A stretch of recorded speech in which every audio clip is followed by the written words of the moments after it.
Ja? Es simple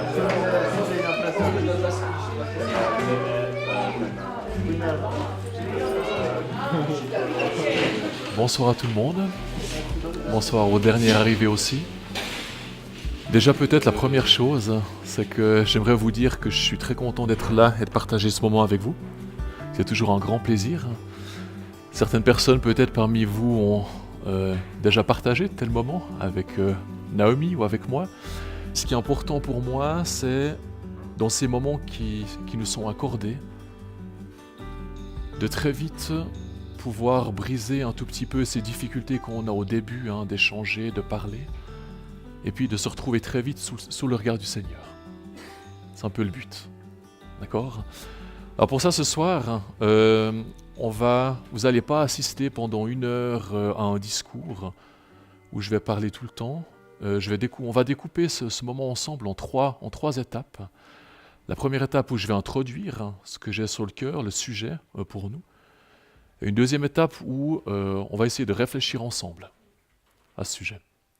Et puis après, en ayant réfléchi ensemble, on va essayer de reprendre les éléments et puis de vraiment comprendre, comme Nicolas l'a dit dans la prière, ce que le Seigneur a envie qu'on comprenne et qu'on apprenne ce soir ensemble. Donc, c'est pas seulement ce que moi je vais dire que le Seigneur a envie de nous faire comprendre. C'est ce qu'on va aussi discuter, c'est ce qu'on va aussi voir ensemble, et c'est ce qu'on va mettre en place avec la parole ensemble ce soir. Il y a quand même un sujet qui m'interpelle depuis longtemps, et ça c'est la première partie en guise d'introduction. C'est le sujet qui vous a été proposé ce soir, même si derrière un titre il peut se passer beaucoup de choses. Moi, ce qui m'interpelle depuis longtemps, c'est de me dire que on vit nos journées, on vit nos vies en tant que jeunes, même aussi en tant que moins jeunes. Et puis, cette expression est bien connue, on suit le courant comme ça, tac, tac, tac, tac, tac, les journées passent, les années passent, et puis peut-être qu'on oublie des fois un petit peu de s'arrêter, et puis d'essayer de comprendre quel est ce courant, de comprendre pourquoi est-ce qu'on va dans cette direction, de comprendre où est-ce qu'on nous emmène, où est-ce qu'on va. Et puis c'est important de se poser ces questions des fois, peut-être même souvent, avec, on va le voir comme seul repère, sûr et ferme, c'est la parole de Dieu. Pourquoi c'est important par rapport aux jeunes aussi? Pourquoi c'est important par rapport à vous, comme pour nous? C'est parce que, vous le savez aussi bien que moi, même quand on est jeune, et déjà quand on est jeune, très vite on a des décisions très importantes à prendre. Elles viennent vite ces décisions. Elles sont nombreuses. Et puis, si on ne s'est jamais arrêté, si on ne s'est jamais posé des questions où est-ce qu'on allait, dans quelle direction on nous emmenait, et je fais exprès d'utiliser « on » parce qu'on ne sait pas encore comment c'est, qui c'est, puis comment, le jour où on doit prendre une décision, on a un tout petit peu, c'est trop tard, ou on ne sait pas très bien comment faire. Donc ce soir, moi ce que j'aimerais, c'est une fois de plus, profiter de ces moments où on est ensemble pour vous forcer et nous forcer à nous arrêter, au moins une fois ces derniers temps, et puis de regarder où on en est, et puis essayer de comprendre un tout petit peu ce qui se passe dans nos cœurs, dans nos vies. Pour ça, j'aimerais commencer par lire quelques passages pour essayer de cibler ce « on ». D'accord ? On vit dans ce monde, on est dans un courant, où est-ce qu'on est, qui est ce « on » ? Et j'aimerais commencer par un verset dans l'évangile de Jean, au chapitre 8, et c'est les versets 44 à la fin et 45. Évangile de Jean, chapitre 8, fin du verset 44 et verset 45. Il est parlé au début du verset 44 du diable. Et à la fin du verset 44, il est dit, quand il, le diable, profère le mensonge, il parle de son propre fond, car il est menteur et il est le père du mensonge. Mais moi, c'est Jésus qui parle, mais moi, Jésus, parce que je dis la vérité, vous ne me croyez pas. Dans ces deux versets, on a ce qui va nous occuper ce soir, ce fait qu'on ne peut pas, à la lumière de la parole de Dieu, refuser qu'il y a seulement deux possibilités. Il n'y a que deux possibilités. Et pour beaucoup de choses, il n'y a que deux possibilités. Ici, les deux possibilités, c'est soit le mensonge, soit la vérité. Des fois, on parle de dire un demi-mensonge. Ça n'existe pas, les demi-mensonges. Il y a soit le mensonge, soit la vérité. Comme il y a soit la vie éternelle, soit la mort éternelle. Comme il y a un chemin d'obéissance, un chemin de désobéissance. D'accord ? Comme on peut être sauvé, comme on peut être perdu. Tout est une affaire binaire. Pour ceux qui sont un tout petit peu mathématiciens, ça leur parlera certainement. C'est soit l'un, soit l'autre.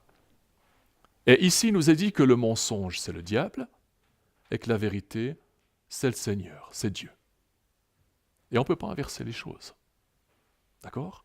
Ça, c'est le premier fait qui est extrêmement important, c'est qu'on se rende compte qu'il y a seulement deux possibilités. Il n'y en a pas entre deux, il n'y en a pas une troisième. Et quand on va s'arrêter un tout petit peu après, on se rend compte que très souvent, on aimerait bien qu'il y ait un entre-deux, ou on aimerait bien qu'il y ait une autre solution, une autre possibilité. Mais ce n'est pas possible. Pourquoi est-ce qu'on peut dire que Dieu est la vérité et Satan, le diable, c'est le mensonge? Lorsqu'on tourne quelques pages, on voit dans le chapitre 17 de cet évangile de Jean une information qui est très très importante.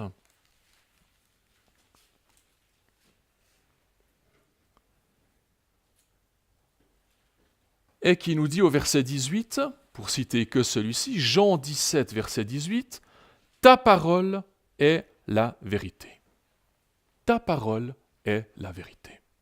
La parole de Dieu est la vérité. Ça, on peut l'accepter et on peut le croire que par la foi. On peut le dire à quelqu'un, il dira « Moi, j'y crois pas.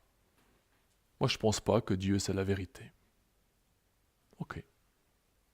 Eh bien, si la personne dit ceci, c'est que cette personne n'a pas la foi. On peut croire que la parole de Dieu et que Dieu est la vérité que par la foi. Et alors, le diable qui, lui, cherche à ce que les gens s'éloignent de Dieu, lui, il opère des choses dans le cœur de toutes les personnes qui n'ont pas envie de croire que Dieu est la vérité et qu'il n'y a que deux possibilités. Lorsque nous lisons dans 2 Corinthiens chapitre 4, deuxième épître aux Corinthiens au chapitre 4, nous lisons au verset 4, 2 Corinthiens 4, verset 4, « Le Dieu de ce siècle, c'est donc le diable, a aveuglé les pensées des incrédules pour que la lumière de l'évangile de la gloire du Christ ne resplendit pas pour eux. » Voilà ce que fait le père du mensonge. Il aveugle le cœur des personnes qui ne croient pas en Dieu, de telle manière que dans leur cœur, la lumière de la gloire de Dieu, la lumière de Dieu ne puisse pas briller, que ces personnes restent aveugles. Et en faisant ceci, il est fidèle à ce qu'il est, c'est-à-dire le père du mensonge. Non, Dieu n'existe pas. Non, il y a plusieurs possibilités. Il n'y a pas que deux voies. Il n'y a pas que deux chemins. On a donc ici la première chose que fait ce père du mensonge, c'est d'aveugler le cœur des incrédules afin que l'évangile ne puisse pas briller dans leur cœur. Qu'est-ce qu'on peut faire pour ces personnes qui ne croient pas ? C'est annoncer cet évangile. C'est annoncer cette lumière, de telle manière à ce que lorsqu'un cœur est éclairé, alors par la foi, il puisse dire « Ta parole est la vérité ». J'appartenais au diable, j'étais dans le mensonge. Maintenant, je vois clair, comme les aveugles le Seigneur a guéri. Et tu es, Seigneur, la vérité. J'aimerais juste illustrer pour donner un exemple en plus de la parole par rapport à ces deux possibilités seulement qui existent et qui sont plus là pour toucher le cœur. On part un tout petit peu de la définition du menteur et de la vérité, mais dans l'évangile de Jean au chapitre 10, on a aussi quelque chose qui nous parle du Seigneur Jésus et puis du diable, et c'est là pour toucher notre cœur. Si peut-être quelqu'un avait besoin d'être sûr que Dieu est la vérité et que Satan, le diable, est le menteur, alors ces versets seraient peut-être pour lui. Jean 10, verset 11. Le Seigneur, il dit de lui-même, « Moi, je suis le bon berger. Le bon berger met sa vie pour les brebis. Mais l'homme qui reçoit des gages et qui n'est pas le berger, donc c'est quelqu'un qui est payé pour garder les brebis, mais ce n'est pas le berger, à qui les brebis n'appartiennent pas en propre, voit venir le loup, laisse les brebis et s'enfuit. Et le loup les ravit et il disperse les brebis. Or, l'homme à gage s'enfuit parce qu'il est un homme à gage et qui ne se met pas en souci des brebis. Moi, je suis le bon berger et je connais les miens et je suis connu des miens. Verset 15, et je mets ma vie pour les brebis. Magnifique. Si on se considère comme une brebis, l'exemple nous est donné ici, on n'a que deux possibilités de personnes qui nous gardent. C'est soit le berger, celui qui va tout faire pour nous garder, pour prendre soin de nous, pour nous amener à bon port, pour donner tout ce dont on a besoin, ou alors c'est quelqu'un, parce que le berger n'est pas là, et c'est quelqu'un qu'on paye pour faire ce travail. Et là, la parole de Dieu nous dit la différence, elle est énorme. La différence, elle est énorme parce que le bon berger, lui, il fait tout pour ses brebis.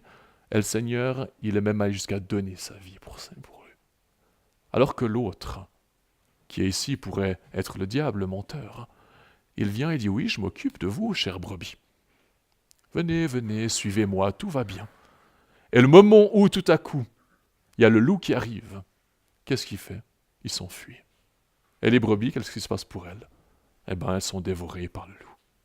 Il y a donc ces deux possibilités là aussi qui sont illustrées dans cette histoire, et de nouveau on voit que par la foi, mais aussi simplement par le raisonnement de notre cœur, on a envie d'appartenir au berger, et on n'a pas envie d'appartenir à celui qui va nous laisser sur le carreau et qui va nous abandonner. De nouveau, deux. On voit dans ces quelques premiers versets d'introduction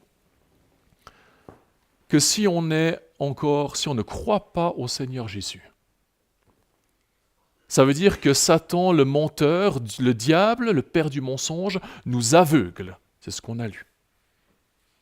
D'accord? Dans 2 Corinthiens 4. Et si on a cru au Seigneur Jésus et qu'on est sauvé, alors le risque, c'est plus d'être aveuglé, parce qu'on a vu et on a cru. Le risque, alors, c'est d'être trompé. Et Satan, et c'est la seule chose que j'aimerais regarder de Satan, tout le reste, on va regarder en direction du Seigneur. Satan, depuis le début, pour tromper ceux qui appartiennent à Dieu, pour tromper ceux qui appartiennent au Seigneur, il utilise la même chose en tant que père du mensonge. On vient au tout début de la parole de Dieu, et dans la Genèse, au chapitre 3, lorsque Adam et Ève sont dans le jardin, nous lisons le verset 1, Genèse chapitre 3, verset 1. « Or le serpent, c'est l'image du diable, du menteur, était plus rusé qu'aucun animal des champs que l'Éternel Dieu avait fait. Et il dit à la femme, « Quoi? Dieu a dit, vous ne mangerez pas de tout arbre du jardin. » Juste ça. Quoi? Dieu a dit. Et on voit donc que pour les premiers hommes, pour la première fois, Dieu avait dit, disons ce que Dieu avait dit, on revient dans le chapitre 2, verset 15, Genèse 2, verset 15, « L'Éternel Dieu prit l'homme, le plaça dans le jardin d'Éden pour le cultiver, pour le garder. Et l'Éternel Dieu commanda à l'homme disant, « Tu mangeras librement de tout arbre du jardin, mais de l'arbre de la connaissance du bien et du mal tu n'en mangeras pas. Car au jour que tu en mangeras, tu mourras certainement. » Ça, c'est ce que Dieu avait dit. Et alors, le père du mensonge vient vers ce premier homme, cette première femme, et la première chose qu'il vient dire à l'homme, la première chose, c'est un mensonge. Quoi? Dieu a dit? Il vient insinuer le doute dans le cœur de l'homme, comme chez nous, par un mensonge et en mettant en cause, en doute, ce que Dieu avait dit. Donc, avec d'autres mots, qu'est-ce que fait le menteur? Qu'est-ce que fait le diable? Et qu'est-ce qu'il fait encore aujourd'hui pour nous? Il vient et il met en doute ce que la parole de Dieu, ce que Dieu nous dit. Et en faisant naître le doute dans notre cœur par rapport à ce que Dieu a dit, alors il nous entraîne, comme pour Adam et Ève, au péché, ou il nous entraîne à être loin de lui. D'accord? Donc ce soir, c'est là-dessus que j'aimerais appuyer. C'est sur ce que fait et ce qu'a toujours fait le diable dans le but de pouvoir nous écarter de Dieu si nous sommes croyants, de pouvoir semer le trouble en nous et le doute en nous, c'est de venir mettre en doute ce que Dieu a dit. Or, on a vu que la parole de Dieu était la vérité. Donc, quel est le chemin et qu'est-ce qu'on peut faire ou qu'est-ce qu'on doit faire pour être sûr d'être dans le bon chemin? Eh bien, c'est regarder dans la parole de Dieu. C'est là-dedans. Et c'est pour ça que cette parole de Dieu est quelque chose de si grand, est quelque chose de si important. Et j'ai peur que pour beaucoup de personnes qui sont élevées dans une famille chrétienne, ce n'est pas le cas de tout le monde ici, mais pour beaucoup de personnes, qui ont la possibilité de lire la Bible peut-être avec leurs parents chaque jour. Qu'est-ce qui se passe par rapport à notre positionnement de cœur quant à la parole de Dieu, quant à la Bible? Je suis persuadé qu'on pense et on sait, parce qu'on nous l'a dit, enseigné, que la parole de Dieu est la vérité. Et puis après, qu'est-ce qui se passe dans notre vie? Qu'est-ce qu'on fait avec ça? Et ça, c'est vrai, c'est là-dessus qu'on aimerait un tout petit peu s'arrêter. Parce que si la technique utilisée par Satan, c'est d'insinuer le doute ou de tordre la parole de Dieu dans nos vies, et que nous, on ne s'en rend pas compte, ou qu'on ne vient pas réfléchir à ça, alors, on est amené au péché, ou on est amené à être loin de Dieu. J'aimerais encore lire 3 versets avec vous. Le premier est dans l'Épître aux Éphésiens, chapitre 5. 3 versets pour illustrer que Dieu désire que les chrétiens marchent dans la vérité, dans la connaissance de sa parole, et ne se laissent pas entraîner dans tous les sens et dans toutes les directions. Épître aux Éphésiens, chapitre 5, verset 8 à la fin. On a vu que les personnes qui croient par la foi sont éclairées. Éphésiens 5, verset 8, au milieu, mais maintenant vous êtes lumière dans le Seigneur. Donc on n'est plus obscurci par Satan quant à l'évangile. On est lumière. Alors c'est quoi la conséquence? Marchez comme des enfants de lumière. Car le fruit de la lumière consiste en toute bonté et justice et vérité, éprouvant ce qui est agréable au Seigneur. Le fruit de la lumière, vérité, éprouvant ce qui est agréable au Seigneur. Et dans les livres du Deutéronome, au chapitre 4, Deutéronome chapitre 4, d'abord les versets 1 et 2, pour le peuple d'Israël autrefois. Et maintenant, Israël, Deutéronome 4, verset 1, écoute les statuts et les ordonnances que je vous enseigne pour les pratiquer, afin que vous viviez et que vous entriez dans le pays que l'Éternel, le Dieu de vos pères, vous donne et que vous le possédiez.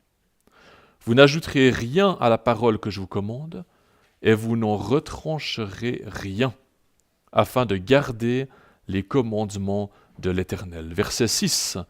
Et vous les garderez et les pratiquerez, car ce sera là votre sagesse et votre intelligence aux yeux des peuples qui entendront tous ces statuts et qui diront quel peuple sage et intelligent que cette grande nation. Verset 9. Seulement prends garde à toi et garde soigneusement ton âme, de peur que tu n'oublies les choses que tes yeux ont vues, et afin que tous les jours de ta vie, elles ne s'éloignent pas de ton cœur, mais que tu les fasses connaître à tes fils et aux fils de tes fils. Et enfin les versets 15 et 16, « Et vous prendrez bien garde à vos âmes, Verset 16, « De peur que vous ne vous corrompiez et que vous ne vous fassiez quelques images taillées, en gros que vous entriez dans l'idolâtrie. » Ici, on a des versets qui nous montrent la volonté de Dieu.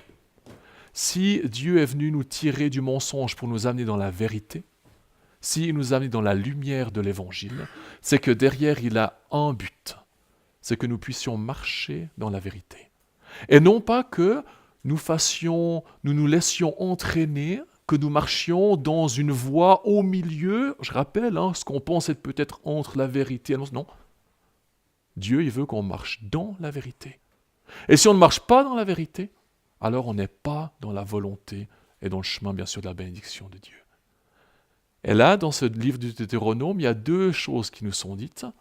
La première chose, on l'a lu au verset 9. « Prends garde à toi, garde ton âme, de peur que tu n'oublies les choses. » Et puis, au verset 15, « que tu te corrompes. » Deux avertissements qui pourraient se passer dans notre cœur, y compris quand on est jeune, de penser qu'on connaît quelque chose, qu'on connaît ce qu'est la vérité, et puis de l'avoir oublié dans la marche pratique. Oui, je sais, mais je ne fais pas du tout ça.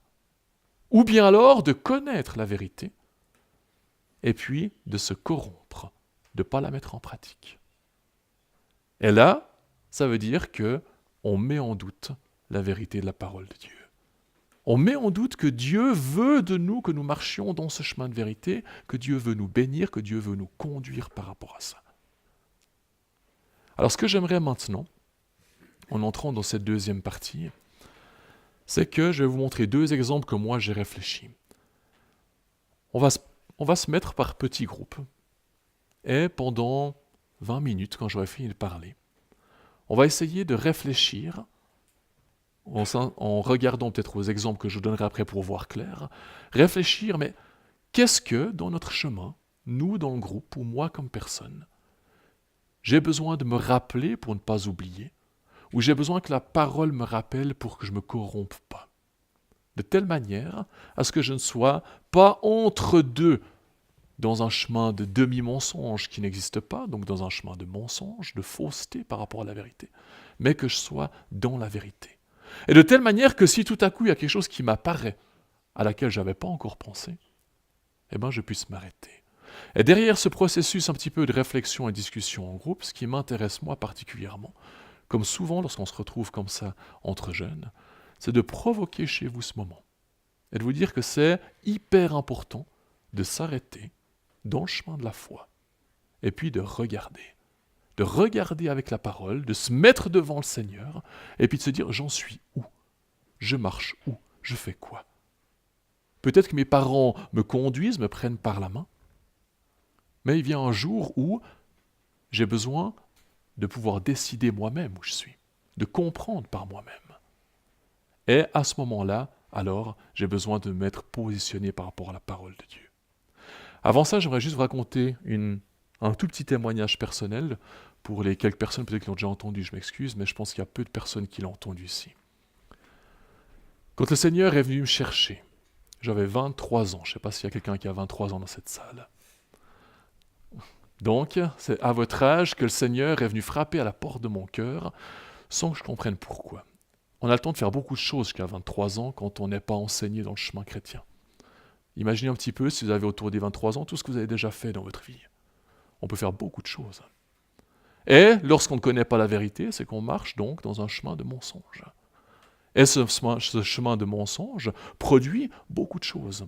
Pour ma part, c'était, sans vouloir rentrer dans les détails, mais un élément qui est primordial pour moi, c'était que je côtoyais beaucoup de personnes qui étaient en lien avec des écrivains, des philosophes, des gens qui réfléchissaient. Dans le contexte roman, suisse roman, eh ben, j'étais dans ce cercle-là. Avec la télévision, avec la radio, avec écrire des livres, avec participer à des débats, etc., sur la philosophie, etc. Et quand Dieu est venu frapper à mon cœur, il a fait plusieurs étapes. Il est venu que je comprenne, et puis que l'évangile resplendisse dans mon cœur, que je me reconnaisse comme pécheur et que je me convertisse. C'était quelque chose de magnifique. Mais Dieu, il a fait quelque chose d'incroyable pour moi après. Il est venu me dire que le postulat de ma foi ça devait être que la parole de Dieu était la vérité. Pendant 23 ans, je dirais depuis l'âge à la fin de l'école, donc ça faisait pendant 8 ans, j'ai débattu sur les idées des hommes, j'ai écrit des nouvelles, j'ai écrit des livres, j'ai discuté, j'ai participé à des débats, c'est quoi l'homme, c'est quoi, etc. Toutes ces choses-là. On a mélangé des pensées dans tous les sens. Et je me suis nourri de ça pendant des années. Et quand j'ai cru qu'il y avait un Dieu qui existait, je me suis dit, mais moi, Dieu, si tu existes, je ne veux pas que ça soit un Dieu des hommes. Je ne veux pas qu'un homme me dise, ben voilà, c'est celui-là, il faut croire lui, il faut croire là, non, etc. Je voulais que Dieu me parle. Je voulais recevoir que de Dieu. Pendant toutes mes années, je fais que ça, discuter avec des hommes. Oui, c'est bien, non, c'est pas bien, c'est juste, c'est faux, etc. Et alors Dieu m'a mis dans le cœur ce postulat de foi, cette vérité dans mon cœur, en me disant, autant que j'ai cru que j'étais pécheur et que le Seigneur pouvait me sauver, autant j'ai cru très rapidement que la Bible, c'était la parole de Dieu, c'était la vérité. Et ça, c'est ce qui m'a sauvé. C'est ce qui m'a sauvé, non pas quant au salut, mais dans le chemin. Et à chaque fois que j'avais des questions, imaginez toutes les questions qui apparaissent quand on a contribué pendant tant d'années à discuter et puis à penser à autre chose, je me disais, voilà, ok, les chrétiens disent que c'est ça. D'accord, maintenant, où est-ce que c'est? Et puis pour ceux qui connaissent mon épouse Naomi, elle a dû un petit peu puiser dans sa Bible aussi pour me dire, c'est ici, d'accord? Et puis après, j'ai pris, je dis, ok, ça je comprends pas, ça je comprends, d'accord, et c'est continuer. Et après, la lecture de la Bible, pour moi, a été ce postulat de base qui m'a sauvé dans ce chemin de foi, en me disant, je veux rien recevoir des hommes, mais je veux tout recevoir de la parole de Dieu. Et c'est quelque chose qui est très fort encore dans mon cœur aujourd'hui.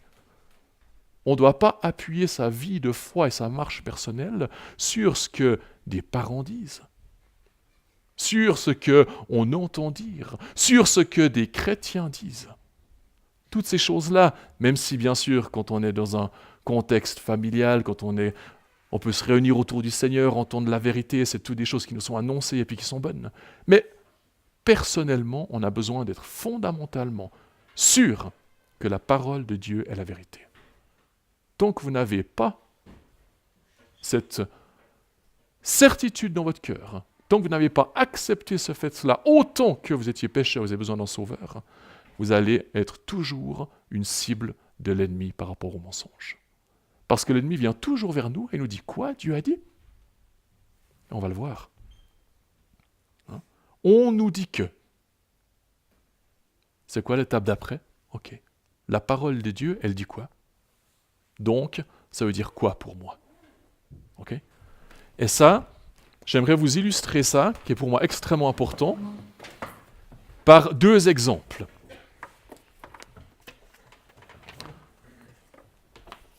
Quelque chose qui m'a frappé.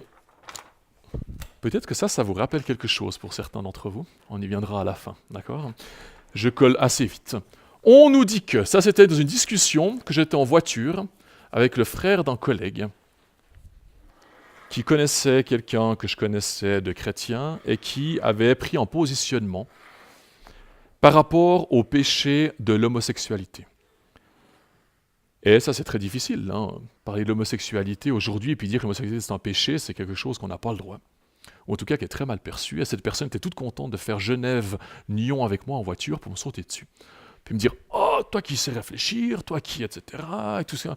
Qu'est-ce que tu penses que ça, l'homosexualité? Alors on va pas parler de l'homosexualité ce soir, c'est pas ça le but.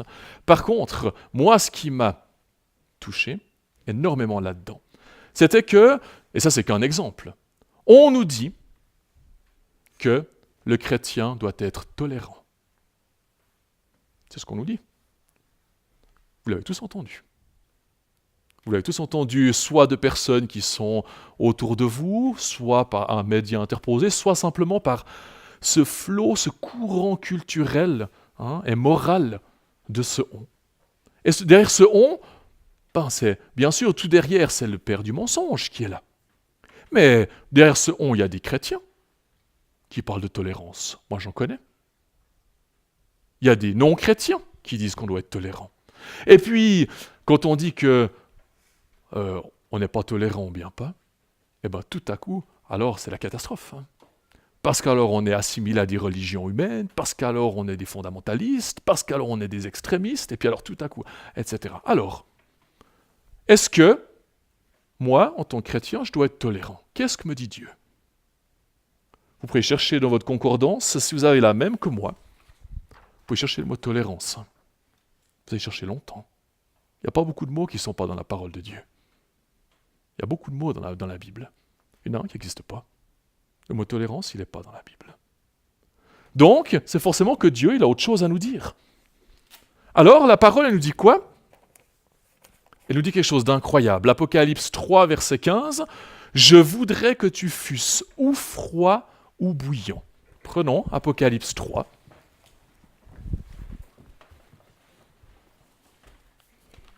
Parce que les versets qui entourent cette citation sont extrêmement importants, même s'ils ne sont pas adressés individuellement, mais à l'assemblée. Apocalypse 3, verset 15. « Je connais tes œuvres, est-il dit à Laodicée, que tu n'es ni froid ni bouillant. Je voudrais que tu fusses ou froid ou bouillant. Ainsi, parce que tu es tiède et que tu n'es ni froid ni bouillant, je vais te vomir de ma bouche. » Voilà ce que Dieu dit de la tolérance. Alors moi, on me dit d'être tolérant en tant que chrétien. Dans mes discours, dans mon attitude, dans ma vie de foi. Qu'est-ce qui se passe? Et si Dieu dit que la tolérance, il la vomit de sa bouche, il le dit pourquoi? J'ai besoin de le comprendre. Parce que si je me dis, la Bible me dit que je ne dois pas être tolérant, puis je deviens intolérant, je n'ai pas tout à fait le bon chemin encore. Il me reste encore autre chose. C'est que Dieu veut m'apprendre autre chose. Et qu'est-ce qu'il peut m'apprendre? C'est pas les gens qui disent « on ». C'est Dieu qui peut m'apprendre ça. Alors si Dieu dit qu'être tiède, être tolérant, être au milieu de ces deux chemins, c'est quelque chose qui fait j'allais dire qu'il fait vomir, mais ce serait presque manquer de respect dans l'expression par rapport à Dieu, qui fait vomir de sa bouche. C'est parce que Dieu, d'après ce qu'on vient lire, désire que le chrétien soit intolérant. Intolérant au péché et intolérant à tout ce qui touche la gloire du Seigneur. C'est ce que veut le Seigneur, c'est ce que veut Dieu. On doit être intolérant si on sait ce que le Seigneur a fait pour nous sauver. Si le Seigneur Jésus avait été tolérant, il ne serait jamais mort sur la croix. Le Seigneur Jésus tolérant tel qu'on le décrit, ça aurait été cet homme de bien qui aurait guéri des gens et qui serait reparti comme il est venu. Tout le monde aurait été content. Personne n'aurait été jugé ou sur le coup d'un jugement ultérieur. La tolérance aurait atteint son paroxysme, ça aurait été magnifique. Le Seigneur Jésus, lui, il n'a pas été tolérant. Il a été intolérant quant au péché, intolérant quant à la gloire de Dieu, parce qu'il a voulu, lui, venir rétablir cette gloire de Dieu et donner cet accès au ciel en ce que le péché avait enlevé. Mais on n'a pas fait tout le chemin. Parce que si on est intolérant quant au péché et puis la gloire du Seigneur, c'est qu'alors tout à coup, dans notre comportement par rapport aux autres personnes, on pourrait être totalement à côté de la pensée de Dieu. Ni froid, ni bouillant. D'accord? Alors, là je le mets par-dessus, mais on regardera. Dieu est lumière, intolérant au péché, Dieu est amour. Et la chose magnifique qu'on comprend, c'est que on peut dire aux personnes qui nous disent que non, moi je ne suis pas tolérant, je suis un chrétien intolérant, mais je suis un chrétien qui aime. Et ça, c'est un message qui est magnifique. Parce que les personnes qui prônent la tolérance, c'est quelque chose qui est très bas, la tolérance. Par contre, l'amour, c'est quelque chose qui est magnifique. Donc Dieu désire qu'un chrétien qui aime, et désire qu'un chrétien aime plus qu'il ne tolère. Et ça, c'est quelque chose qu'on doit arriver. Ni froid, ni bouillant. Tu es tiède. J'aimerais que tu fusses froid ou bouillant. Le Seigneur veut donc, face à ce courant, je dirais même chrétien, un bon chrétien doit être tolérant, veut qu'on regarde ce que la Bible nous dit et que Dieu, il vomit la tolérance, il vomit la tiédeur. Lui, ce qu'il veut, c'est qu'on soit intolérant par rapport au péché, à la sainteté de Dieu, et qu'on soit dans l'amour par rapport aux personnes et par rapport à tout le reste. Et quand on est dans ces choses-là, alors, dans notre vie pratique, ça change passablement de choses. Parce que dans ma vie pratique, qu'est-ce que ça implique? Ça implique déjà pour moi, comme on lit dans les versets qui suivent, que je dois accepter le Seigneur dans mon cœur pour réussir à aimer et pour réussir à être intolérant au péché. Haïr le mal, haïr le péché, haïr péché. Quand je pêche, que ce ne soit pas quelque chose qui soit juste pour moi, ah mince, j'ai encore une fois péché. Non. Que ce péché, on l'ait en horreur dans notre cœur. Ça, c'est que le Seigneur qui peut produire ça dans notre cœur. Or, les gens à l'Odyssée, quand on lit cette lettre qui leur est adressée, vous connaissez ces versets peut-être? Apocalypse 3, il est où le Seigneur? Dans ces gens qui sont tièdes, qui sont très tolérants, où est-ce qu'il est le Seigneur? Verset 20, Apocalypse 3, verset 20, « Voici, je me tiens à la porte. » Il est là le Seigneur. Il est en dehors du cœur. C'est facile d'être tolérant, mais quand le Seigneur est dans notre cœur, alors on ne peut plus être tolérant.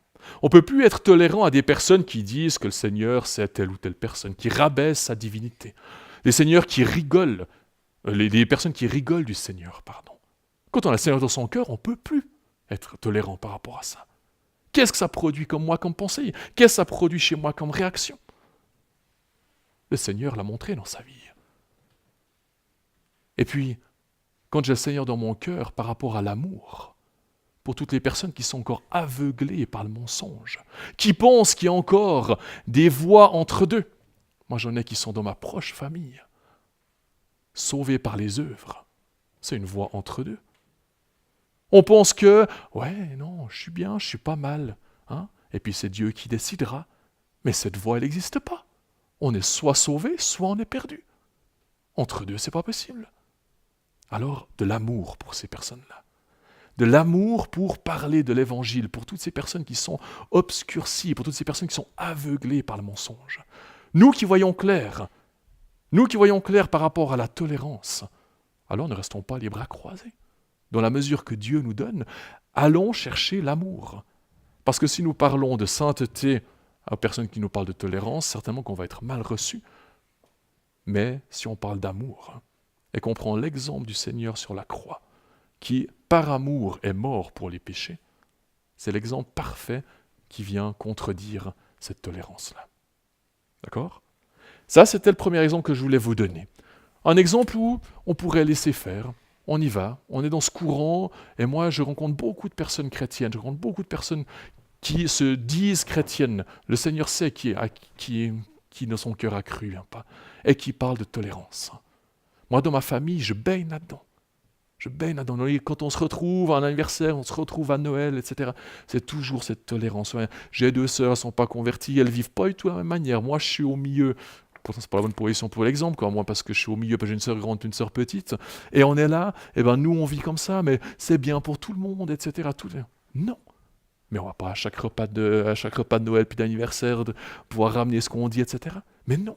La tolérance, ça n'amène à rien. Dieu n'aime pas ça.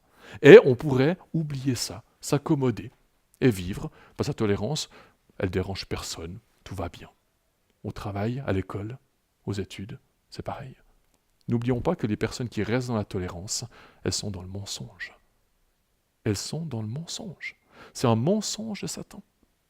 Les personnes qui se cachent derrière la tolérance sont des personnes qui appartiennent à Satan. Ce sont des personnes qui sont perdues. Et nous, notre responsabilité, c'est de les sortir de ce mensonge-là. Un deuxième exemple, pour montrer qu'il n'y a pas besoin d'aller dans des choses qui sont totalement élevées non plus. Des choses très pragmatiques. Vous allez me dire, peut-être j'ai mal choisi au départ, mais soyez patient jusqu'à la fin. Après, je me tairai. Deuxième exemple, le divorce n'est pas grave. On a le droit de se séparer. Alors ça, vous avez certainement... il n'y a pas besoin d'ouvrir les yeux pour comprendre ça, d'accord?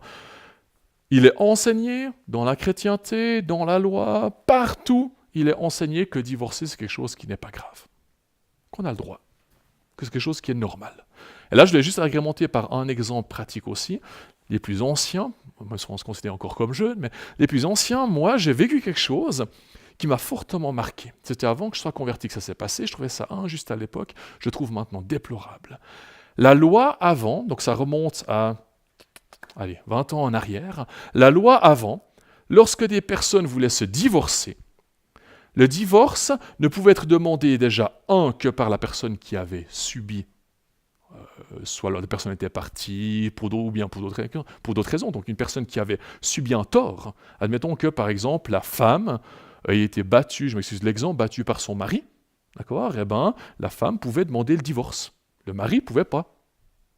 Et puis la femme devait prouver qu'elle avait été battue pour avoir le droit de divorcer. C'était comme ça en Suisse, il y a 15-20 ans en arrière.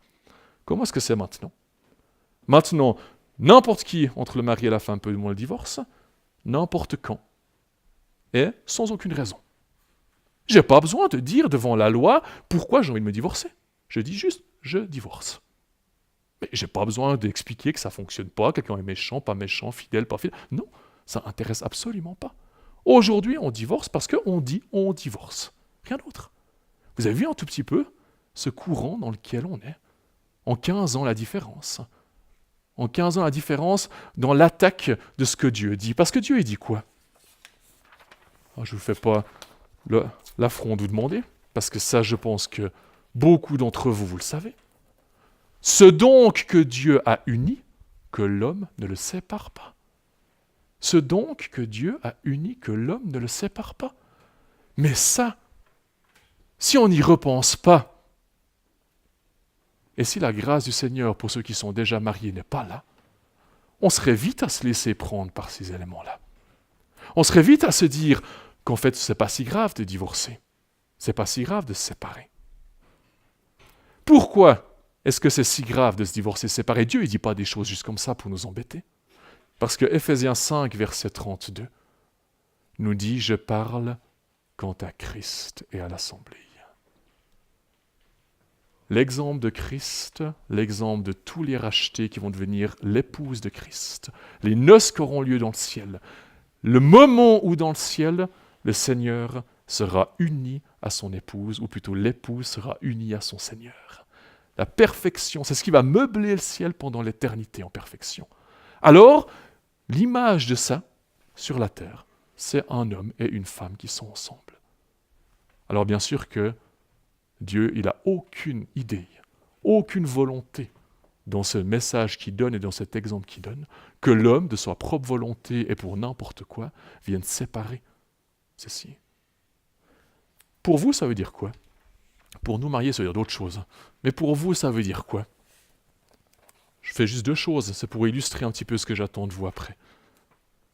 1, me préparer pour le choix du mariage. Si, quand je vais me marier, je sais que ce sera pour jusqu'à la fin. Et ce n'est pas des promesses qu'on donne devant l'état civil comme ça. C'est devant Dieu, c'est je suis marié et je ne sépare pas ce qui a été uni par Dieu. C'est-à-dire qu'il faut se préparer pour ce choix. Et quand on dit qu'on doit se préparer, il ne faut peut-être pas qu'on soit comme ça dans ce courant, même en étant jeune, où on est influencé par les on-dit, même si on nous a dit aussi dans la famille que Dieu nous disait qu'il ne fallait pas, etc. D'accord? Rappelez-vous, on peut oublier ce qui nous a été dit, en Deutéronome 4, ou on peut corrompre ce qui nous a été dit. Vous avez déjà entendu en Corinthiens 7, verset 39. Mathias, tu nous le lis. Corinthiens 7, verset 39. La femme est liée pendant tout le temps que son mari est en vie. Et si le mari s'est endormi, elle est libre de se marier à qui elle veut, seulement dans le Seigneur. Voilà, seulement dans le Seigneur. C'est l'exemple donné pour la femme, c'est la même chose pour l'homme. C'est l'exemple donné pour une veuve qui se remarie, c'est la même chose pour n'importe quelle personne qui va se marier. Dans le Seigneur. Non pas dans le Sauveur, non pas se mettre avec un joug incrédule, mais se marier dans le Seigneur. Le jour où ça m'arrive, je peux oublier. On m'a bien dit, mais j'oublie. Ça va être difficile d'oublier. Ce sera plutôt la deuxième chose. Je vais corrompre. On m'a dit, mais pour moi ça ira aussi. On va faire ça différemment. Ouais, mais vraiment, là, j'ai l'impression que je peux faire autrement. Non. Il n'y a pas de chemin. Les trucs au milieu, c'est le mensonge. Ou la vérité, c'est dans le Seigneur. Et ces choses-là sont placées dans la parole de Dieu pour nous, de manière à ce que nous puissions marcher selon ce que Dieu veut de nous pour nous bénir et pour rendre gloire à notre Seigneur, dans la vérité et dans la lumière. L'autre point que j'ai mis ici, si on doit se préparer pour ce choix et obéir à la parole, c'est aussi faire ce choix avec l'aide de Dieu. Et là, j'ai mis Genèse 24, on ne va pas lire Genèse 24, c'est l'histoire du serviteur qui va chercher Rebecca, qui nous parle du Saint-Esprit. Magnifique chapitre. Comment faire ce choix? Se préparer, c'est tout ce qui vient avant. Puis à un moment donné, il faut faire le choix. Alors, je prends un exemple très pratique. Tout à coup, hop, il y a une lettre qui débarque à la maison. Je ne dis même pas en WhatsApp, parce que j'aimerais pas que ça soit par WhatsApp, d'accord? Donc il y a une lettre qui débarque à la maison, hop, tac, et maintenant, je dois faire un choix. J'ai rien demandé, d'accord? Et voilà, ça débarque. Comment est-ce que je fais pour faire ce choix?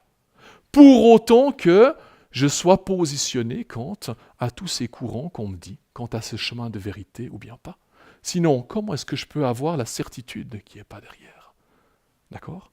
Donc, j'ai besoin d'avoir non pas entendu ce que on nous dit que, mais j'ai besoin d'avoir entendu moi-même dans mon cœur, ce que dit la parole de Dieu. Parce que moi, je suis persuadé que le jour où mes premiers enfants seront dans le choix de faire un mariage, de se marier ou bien pas, si le Seigneur conduit cela, moi j'aimerais une chose. J'aimerais que mes enfants, à ce moment-là, ils disent pas dans leur tête « Ah, mon papa, il m'a toujours dit que je devais me marier dans le Seigneur. » J'aimerais qu'ils disent quoi dans leur tête à ce moment-là? J'aimerais qu'ils disent dans leur tête « Je sais que je dois me marier dans le Seigneur. Je sais que je dois faire cela avec le Saint-Esprit. Et alors, je le fais avec. » D'accord?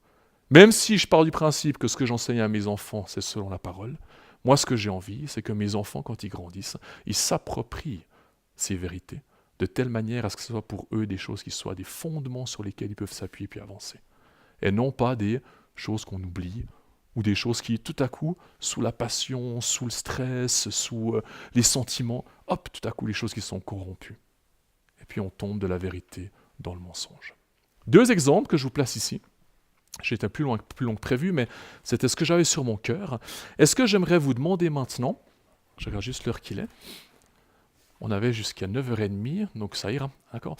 On va dire jusqu'à 20 pendant un quart d'heure, c'est qu'en fait vous fassiez exactement la même chose.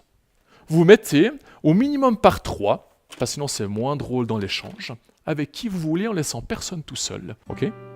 D'accord? Alors, on n'a pas beaucoup de temps à disposition, donc on ne perd pas trop de temps, on déplace si jamais les sièges, les chaises, et puis on s'accorde ces 20 minutes jusqu'à 20 en prenant les stylos qu'il faut, 3 feuilles pour chaque petit groupe, et puis on essaye de retenir 1 ou peut-être 2 choses que Satan il essaye de nous dire, et puis qui sont fausses quant à la vérité.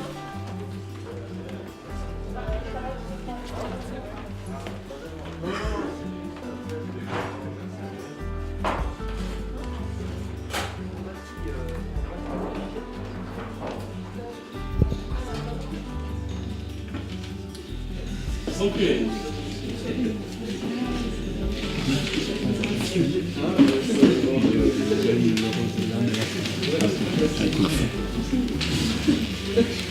Alors, ce que je vous propose de faire, c'est ça maintenant la partie la plus intéressante, c'est de voir ce qui est sorti.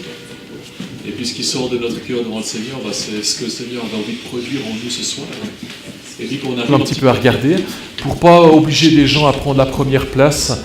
Moi je lis, par contre j'aurais besoin des fois que vous me fassiez le fil conducteur, une personne dans le groupe me fasse le fil conducteur. Pas que j'interprète des choses qui ne sont pas dans le groupe, d'accord?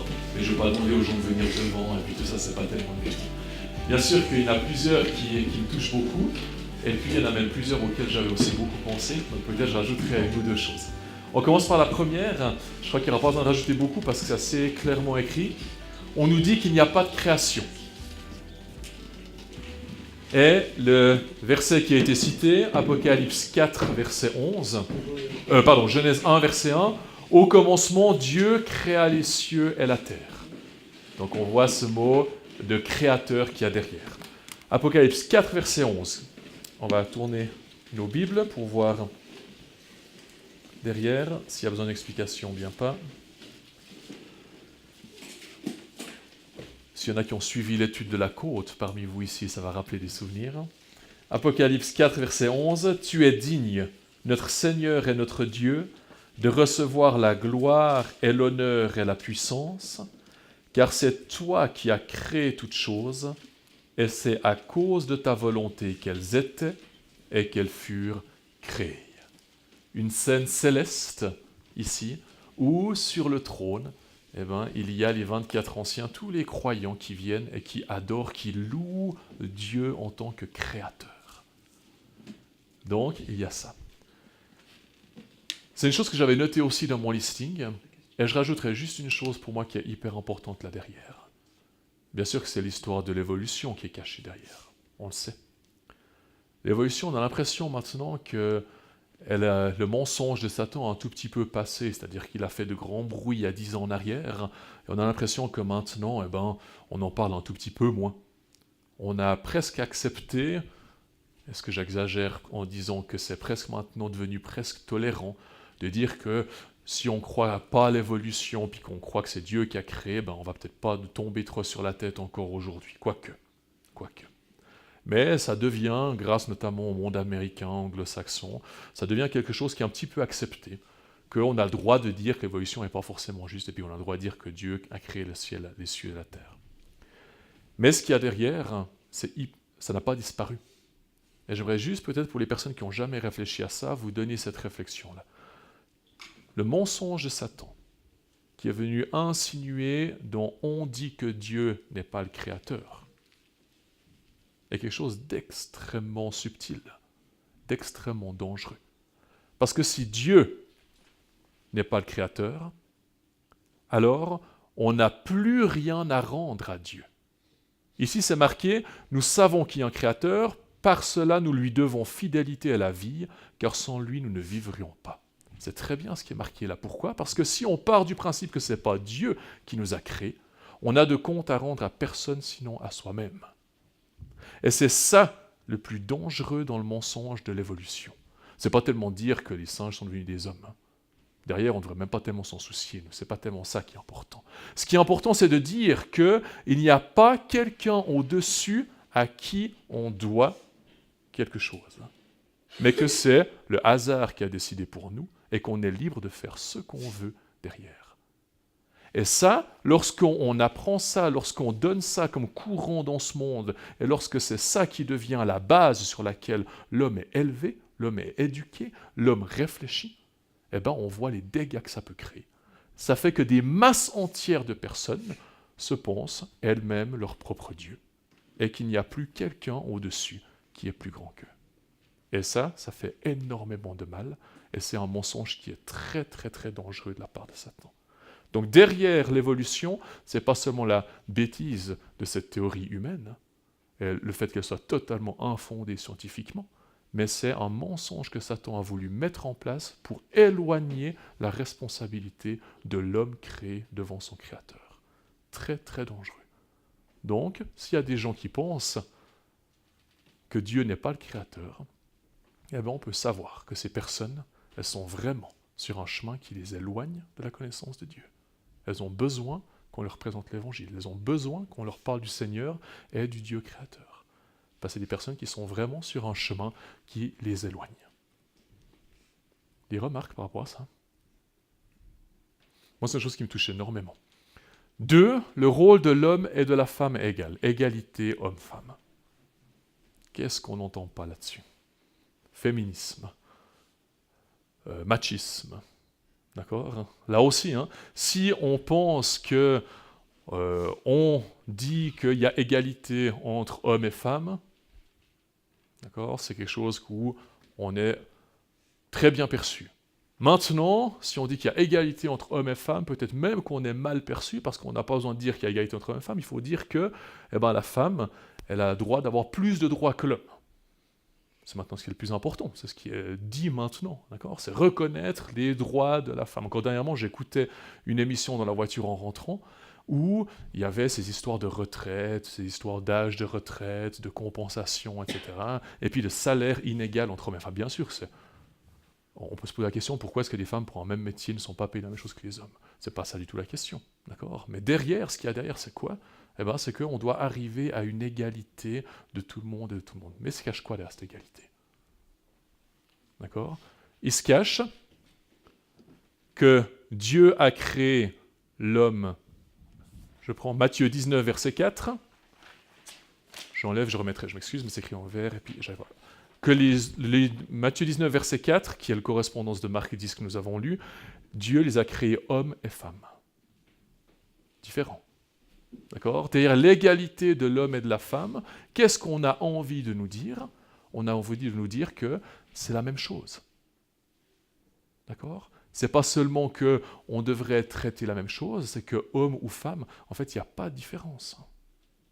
On peut occuper les mêmes fonctions, on peut faire la même chose, on peut vivre de la même manière. Tite 2, verset 5, « Femmes occupées des soins de la maison ». 1 Timothée 2, versets 11 à 15, « Femmes n'usent pas d'autorité sur l'homme ». Et 1 Corinthiens 11, verset 4, « Le chef de la femme, c'est l'homme ». Elle dit ça, la parole ? Ouais. Et puis, on prend 1 Corinthiens 11, verset 3. Parce que si Dieu dit choses comme ça, c'est qu'il y a certainement une raison derrière. 1 Corinthiens 11, verset 3.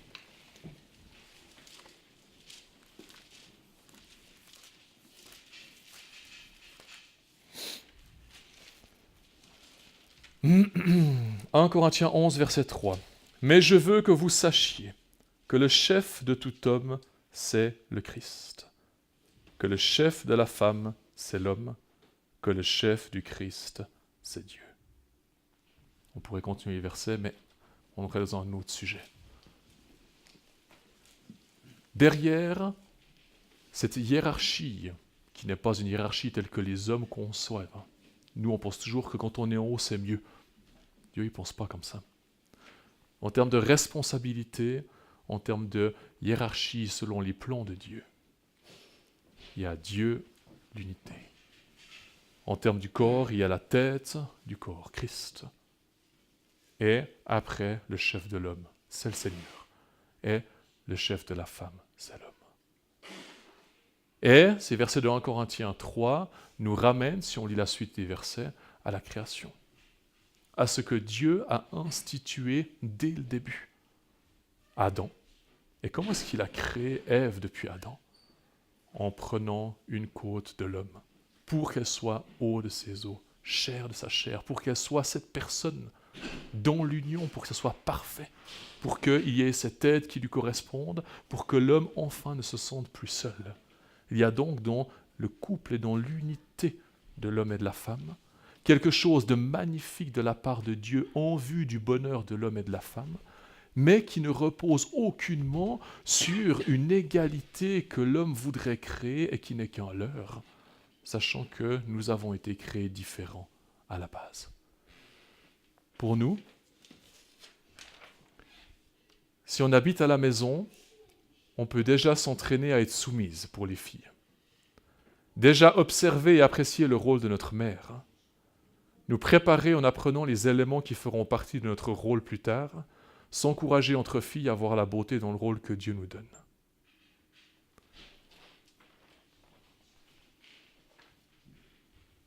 Et les jeunes hommes, c'est un groupe de filles, vous allez vous préparer comment, vous, par rapport à ça ? On vous dit que vous allez être le chef dans votre foyer, vous allez être le chef par rapport à votre femme. La réponse est dans ce qu'on a lu. Le chef de l'homme, c'est Christ. C'est Christ. D'accord ? Donc, on est de toute façon placé dans une position d'obéissance par rapport au Seigneur, qu'on soit homme ou femme. Et la préparation par rapport à ça, elle ne se fait pas charnellement, mais elle se fait dans une obéissance à Dieu, dans une obéissance à sa parole derrière. Est-ce que quelqu'un veut rajouter de ce groupe quelque chose que j'ai transformé ou bien que je n'ai pas dit, qui vous tient à cœur? Oui. Si j'ose, c'est Bien aussi écrit qu'il n'y a plus ni juif, ni grec, ni homme, ni femme dans la Oui. parole. C'est juste. Donc devant Dieu, hommes et femmes, quand tu dis que voilà, il n'y a pas peut-être une tâche qui est plus assignée à l'homme qu'à la femme, c'est clair que l'homme est bâti d'une façon musculaire différente, que la femme va porter les enfants, mais devant Dieu, pour moi, même dans les dons spirituels, il n'y a plus ni homme ni femme devant Dieu. Je veux dire, on est des enfants de Dieu au même titre.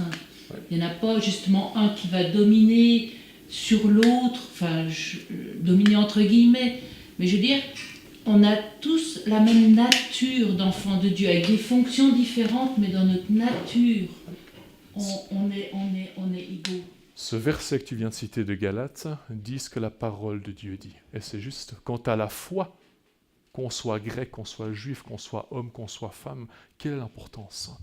On croit, on est enfant de Dieu. Et il n'y a pas un enfant qui est moins aimé de Dieu qu'un autre enfant. Ça n'a absolument aucune importance.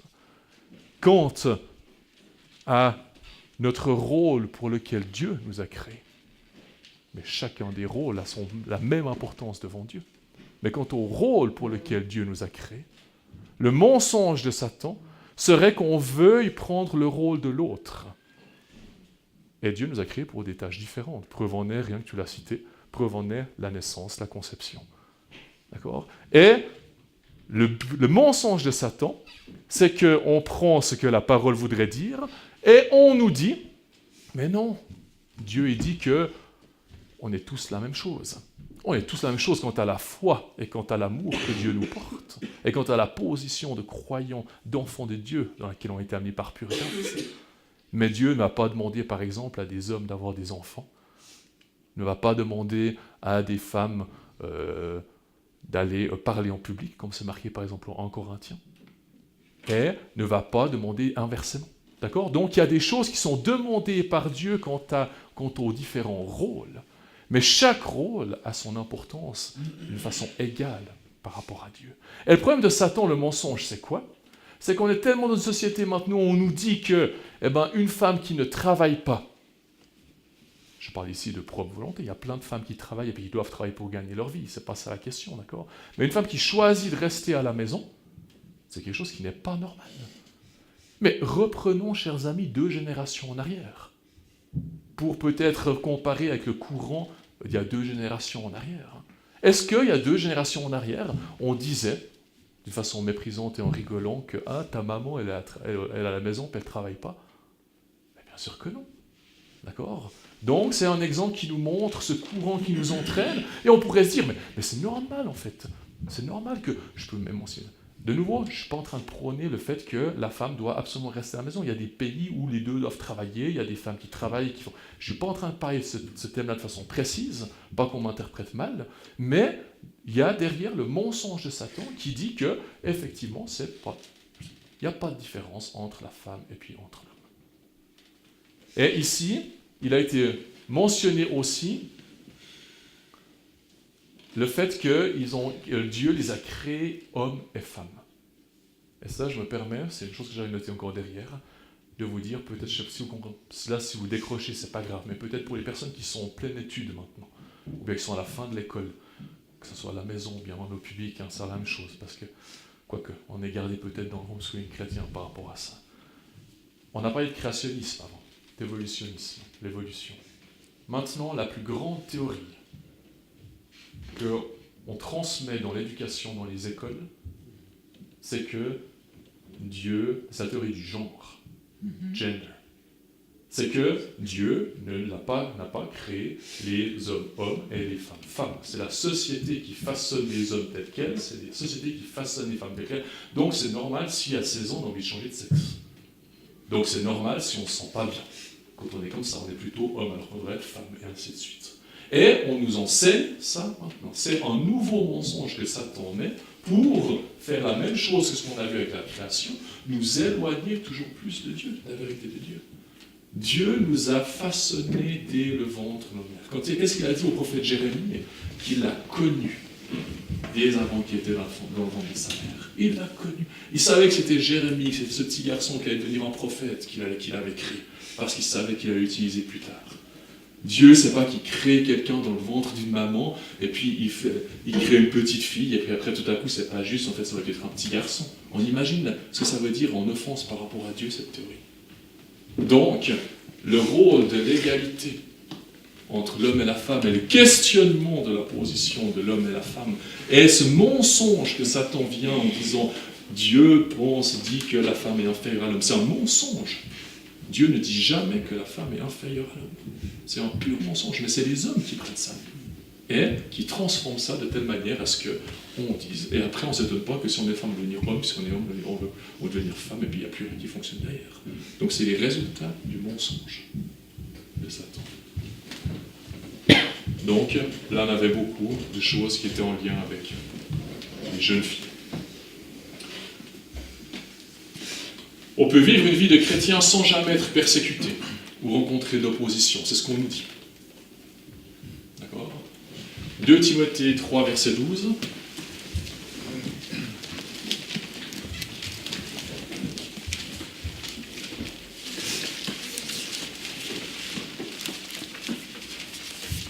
« 2 Timothée chapitre 3, verset 12. Et tous ceux aussi qui veulent vivre pieusement dans le Christ Jésus seront persécutés. » Tous ceux qui veulent vivre pieusement dans le Christ Jésus seront persécutés. Donc, ne pas suivre le courant du monde et porter son opprobre. Voilà. C'est vrai. Peut-être que c'est notre voix intérieure qui est le « on » ici, plus que peut-être des personnes. On se dit que, moi je me dis, je suis « on » à moi-même. Je me dis à moi-même, on se dit qu'en fait on peut être chrétien et puis qu'on peut vivre une vie tranquille sur cette terre. Où on va se faire jamais moquer, où on va jamais se trouver dans une position qui est délicate, où on va se conformer à tout ce qu'on dit, et puis jamais peut-être en position par rapport à ce que la parole dit, en tout cas publiquement. Peut-être on a vécu dans une famille chrétienne, et puis on a toujours été protégé par rapport à ça. Et puis on n'a pas eu besoin beaucoup, jusqu'à 18, 20 ans, peut-être même plus encore, de se positionner par rapport à cette persécution. La parole est là pour nous dire qu'on doit porter sa croix. On doit porter sa croix chaque jour.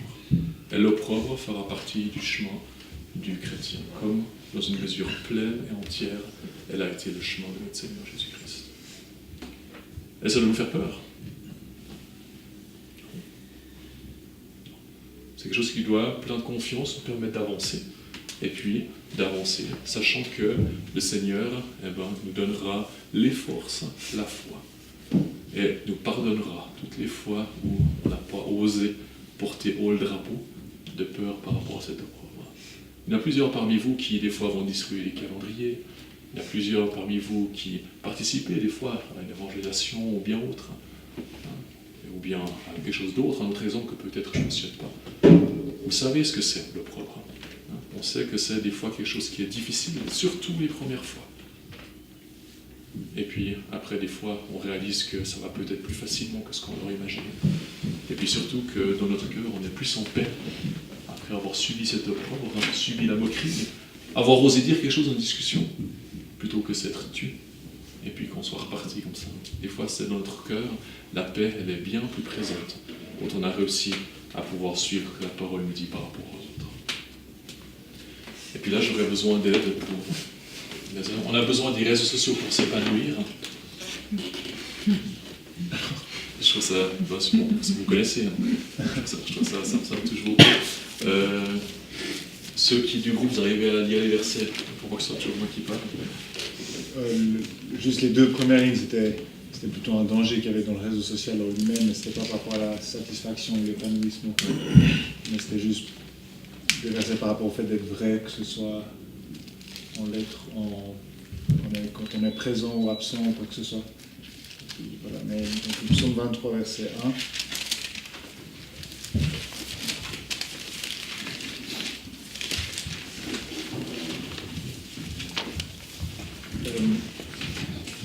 L'Éternel est mon berger, je ne manquerai de rien. C'était le fait de dire que si l'Éternel est le berger, ben, j'ai pas besoin d'autre chose pour être épanoui. Je sais pas si c'est ça. Tu veux lire pas dit. Après, c'était en Philippiens 1, 21.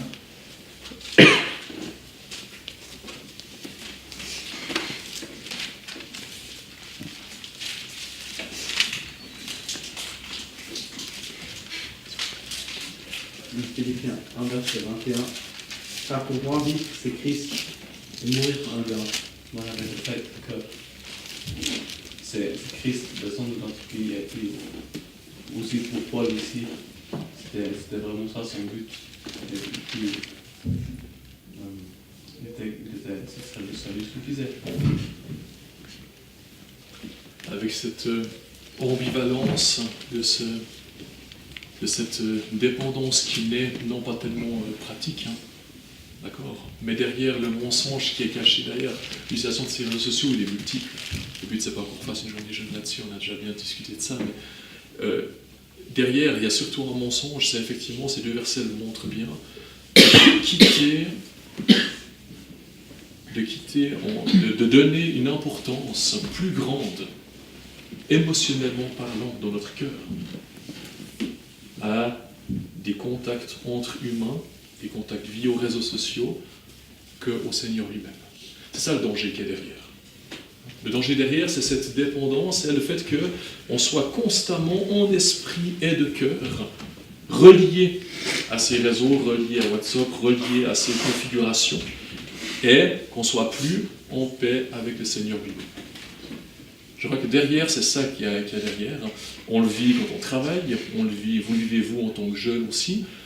Est-ce que demander à un jeune de poser son attel pendant 1h30 de sport à l'école, mais c'est vraiment difficile, hein, d'accord? Donc, si la caisse est à la disposition, on vient regarder vite quand on a fini de jouer, etc. C'est pratiquement impossible, d'accord? La dépendance à ça. Alors, si on avait la même dépendance au Seigneur qu'aux réseaux sociaux, ça serait magnifique. Hein, si à chaque fois comme ça, pendant 1h30, je ne pouvais pas me passer de penser à un verset, de penser à le Seigneur, etc. Et c'est là où on voit le danger qui est derrière par rapport à ça. Il y a aussi Colossiens 3, 17 et 23. Puis j'ai juste Philippiens 4, 11, 13, c'est vraiment Paul qui disait « j'ai appris à être content ». C'est-à-dire qu'il était dans la prison, puis il dit « j'ai appris à être content ». Donc on voit aussi que même Paul devait apprendre à être satisfait. En l'occurrence, il était vraiment dans des situations difficiles, mais il a appris à être satisfait dans les circonstances où il se trouvait. Donc c'est un apprentissage qu'on doit aussi faire. Et puis Colossiens 3, c'était plutôt par rapport à la troisième, c'est-à-dire finalement qu'est-ce qu'on fait avec les réseaux sociaux. C'est pas moi qui ai écrit du lire, c'est pas.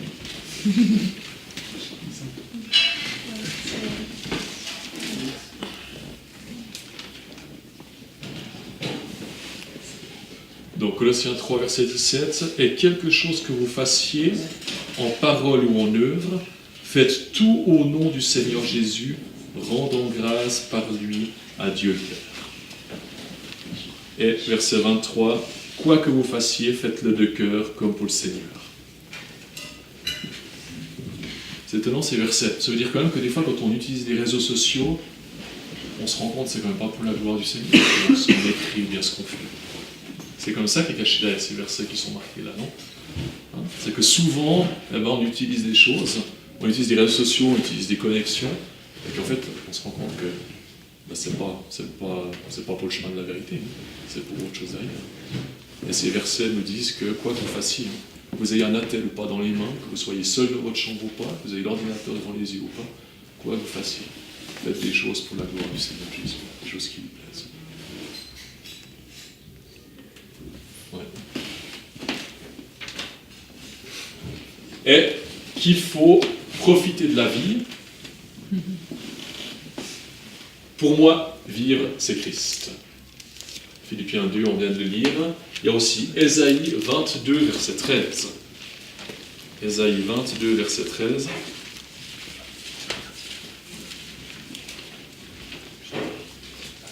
Et voici l'allégresse et la joie, on tue des bœufs et on égorge des moutons, on mange de la chair, on boit du vin, mangeons et buvons, car demain nous mourrons. Hein, un verset qui est repris aussi dans le Nouveau Testament, mangeons, qui est repris aussi comme dicton, hein, dans le monde, mangeons et buvons. D'accord, demain, de toute façon, ce ne sera pas notre jour, profitons du moment présent, et puis ce sera ça notre réalité, hein, notre vie par rapport à ça. Est-ce que tout ce que je vis en ce moment est pour Christ? Est-ce que je vis pour les choses qui ont une portée éternelle? Moi, pratiquement derrière. C'est clair que si le principe de base, c'est de se focaliser sur le fait que ce qui est important, c'est aujourd'hui et pas demain, et ça, de nouveau, c'est un mensonge de Satan de notre monde matérialiste et consumériste. Aujourd'hui, c'est ça qui est important. D'accord? Demain, c'est pas important. Je ne sais pas pour vous, moi j'ai rencontré beaucoup de personnes qui vivaient de cette manière-là. En disant, ah ouais, mais ce qui est important, c'est pendant ces vacances, on part en voyage, c'est ça qui est important, maintenant c'est ça, il faut qu'on s'amuse, etc. Et puis, jamais une pensée où on s'arrête et puis on se dit, mais demain. Et demain ne nous appartient pas. Demain appartient à Dieu. Donc, la conséquence pour nous, c'est d'aller chercher cette vie, non pas pour les choses qui sont d'aujourd'hui, les choses vivre par la vue, mais vivre par la foi. Ça rejoint un point que j'avais noté aussi dans ma liste, c'est le point de l'Ecclésiaste. On ne va pas lire tout le livre parce qu'on a déjà débordé bien de temps, mais l'Ecclésiaste, il a fait un peu ces choses-là. Il n'avait pas les réseaux sociaux, mais il a cherché à s'épanouir de plein de manières différentes. Et puis une des manières, c'était de profiter de la joie qu'il avait. Ah, et lui, il avait du bol, parce qu'il pouvait avoir toutes les richesses qu'il voulait, hein, Salomon. Hein, il pouvait prendre toutes les choses, il pouvait se construire tout ce qu'il voulait, il pouvait avoir le nombre de femmes qu'il voulait, il avait tout à disposition. D'accord? Et puis, après la conclusion, c'est quoi d'Ecclésiaste? Tout ceci n'est que vanité. Donc, c'est cru. C'est rien. Parce qu'on pense à maintenant et qu'on ne pense pas à la vie éternelle qui est derrière. Il y avait Matthieu 10, verset 39, qui était marqué par rapport à ça. Matthieu, Matthieu. Matthieu 10, verset 39, je lis vite le verset. Celui qui aura trouvé sa vie la perdra, et celui qui aura perdu sa vie pour l'amour du Seigneur la trouvera. Perdre sa vie actuelle, selon ce que les hommes disent, pour la trouver dans le Seigneur. On nous dit qu'on est une secte, maintenant c'est exactement ce qu'on a discuté ensemble derrière. On nous dit qu'on est une secte, on va pas refaire l'histoire de l'Assemblée, mais s'il y a des gens qui veulent discuter par rapport à ça, autour d'un café, c'est volontiers qu'on parle de ceci. C'est ce qu'on a échangé sur le canapé, hein. Se réunir autour du Seigneur, sortir, et puis n'accepter aucune dénomination humaine. Eh bien, en fait, le mensonge du mot secte de Satan, c'est le contraire de ce que Dieu dit qu'est une secte. Satan, il dit que les gens, c'est des sectes lorsque des gens se réunissent autour de quelqu'un. Peu importe si c'est Jésus ou bien peu importe si c'est quelqu'un, un homme.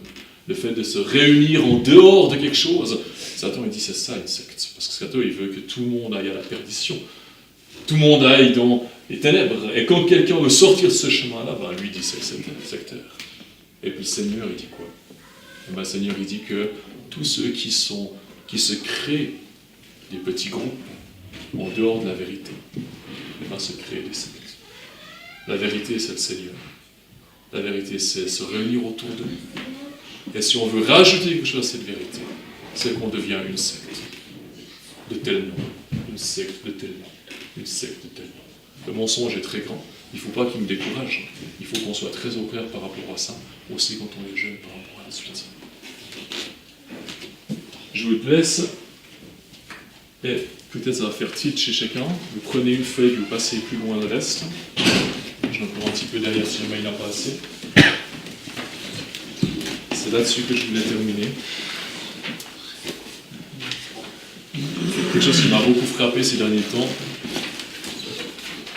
Je cherche un peu plus. Je cherche un peu plus.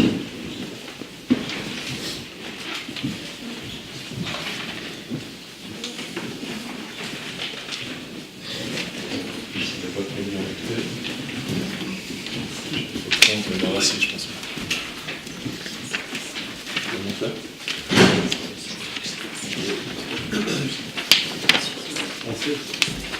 Ouais, c'est bon, ça.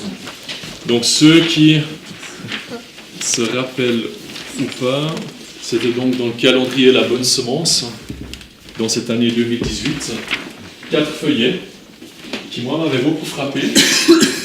Et je terminerai par la chose suivante. Ça, c'est d'autres exemples en plus que ceux qu'on a fouillés ce soir. J'aimerais juste vous dire une chose par rapport à ça. Quittez les yeux votre feuille. Moi, j'ai lu ces choses. Je ne sais pas comment vous avez lu ça. Quand j'ai lu ces versets le matin, ça m'a beaucoup touché. J'ai mis de côté, j'y ai pensé. Ça rejoignait justement des pensées que j'avais par rapport à ce sujet-là. Et puis quand j'ai su que ce soir on allait pouvoir partager ce sujet-là, je me suis dit, je vais rechercher dans ma bibliothèque les 4 feuillets que j'ai mis de côté. Puis avant de les lire, je me suis dit, qu'est-ce qui est écrit dedans? Je me suis posé la question. Quelque chose qui m'avait touché, quelque chose que j'avais médité, quelque chose que j'avais gardé en sachant que le Seigneur allait certainement utiliser une autre fois. Et avant de les relire, je me suis dit, qu'est-ce qu'il y avait dedans? Eh bien, je n'ai pas pu dire un truc précis qui était marqué dedans. Alors, je ne sais pas si vous, ça vous rappelle déjà quelque chose peut-être. Si vous n'avez pas lu, ce sera l'occasion de les lire. Si vous avez lu La Bonne Semence le matin, quand il y a ces choses-là, peut-être vous dites, ah mais oui, on nous dit, la Bible dit, ça va, maintenant je comprends, etc. Et après, faites l'exercice de vous dire, en fait, il y avait quoi dedans? Et c'est exactement ce qu'on a envie d'illustrer ce soir. C'est qu'on est tellement facilement emmené dans un courant loin de la vérité, et que ça demande de l'énergie pour se positionner par rapport à Dieu et à la parole, pour retrouver ce que c'est que la vérité. Et que, en fait, Satan, lui, il nous entraîne, et on a beau penser connaître les choses, en fin de compte, on les sait pas, on les a oubliées, comme on a eu dans le Deutéronome. Ou alors, si on les sait, on a la difficulté à les mettre en pratique derrière. Et moi, ça m'a beaucoup touché, parce que je me suis dit, voilà, je me rappelle de rien de ce qui était précisément écrit dedans. Ça m'a fait réfléchir sur les mensonges de Satan, ça m'a fait réfléchir sur la vérité de la Bible, mais 1 mois après, 3, je sais pas, peut-être 2 mois et demi après, ou même pas, et ben, je ne me rappelais pas précisément ce que Dieu voulait placer ce matin-là comme avertissement pour moi dans ma vie. Et ça m'avait beaucoup touché. Donc, je crois que ce soir, c'est aussi ça le message principal. Au-delà de ces exemples qui sont placés ici, c'est de se dire qu'on a besoin de prendre du temps de s'arrêter et qu'on a besoin de ne pas oublier, de ne pas corrompre ce que Dieu veut nous dire. Et ça, ce temps, vous devez le prendre déjà maintenant.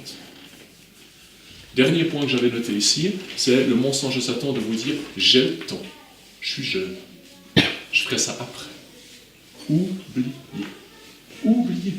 Ça, j'ai toujours pas appris cette leçon, mais oubliez. Moi, à 23 ans, je n'avais pas lu un verset de la Bible. Vous imaginez l'avance que vous avez? Vous imaginez ça? Tout ce que vous avez déjà entendu, tout ce que vous avez lu, tout ce qu'on vous a déjà dit par rapport à la parole, tout ce que vous avez dans vos mains puis dans votre cœur pour pouvoir prendre ce chemin de vérité. C'est énorme ce que vous avez. Donc vous, il faut vraiment vous prendre du temps puis vous attacher à ça. Le but, c'est pas de lire des chapitres entiers, c'est pas de lire des quantités, c'est de prendre des choses pour faire le contraire de moi. C'est-à-dire que vous avez lu quelque chose, donc ça vous reste. Et que vous puissiez l'utiliser. Ok? Voilà, c'était là-dessus que je voulais finir par rapport à ça. Merci beaucoup de votre courage aussi. Ça, c'était un petit peu plus long que prévu, mais je crois que c'était intéressant de pouvoir prendre ces choses et puis regarder ensemble. Bravo en tout cas pour ces réflexions, et puis qu'on essaie de garder ça en tête pour la suite, puis que le Seigneur nous encourage. Le chemin de la vérité, de la lumière, c'est le chemin de la bénédiction. La bénédiction, c'est pas quelque chose qui est théorique, c'est quelque chose que Dieu veut pour nous. Et quand on regarde en arrière, on se dit que la grâce de Dieu est là, et puis qu'il veut vraiment nous bénir. Donc on a Dieu fidèle par rapport.